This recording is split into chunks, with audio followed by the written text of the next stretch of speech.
Finding the courage to change, the expert trap. I woke this morning wondering if I was up to a new challenge. My higher power immediately reminded me of the power of beginning. I've lived it.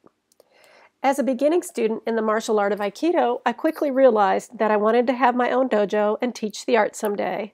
I began as a volunteer, helping to teach the children, and discovered a calling. In just a few years, through a series of unusual events, I found myself starting my dream school. I was literally driven out of my comfort zone, but everything fell into place easily and effortlessly. I knew in my heart that I was on the right path. However, I wasn't a black belt yet. I wasn't even that close.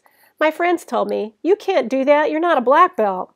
But I knew that I was expert enough to help my young students. I would shrug. I guess the black belt police will have to shut me down. My Aikido school for children enjoyed many years of success. I was blessed with the opportunity to improve the lives of many young students and their families. I stayed humbled, listened to my teachers, and continued to learn and train. I eventually earned my black belt. I learned more by giving to others than by holding back. My students taught me more than my teachers. Today, when my doubt tries to hold me back, I can remember the power of beginning. I don't have to know it all. I don't need to be an expert.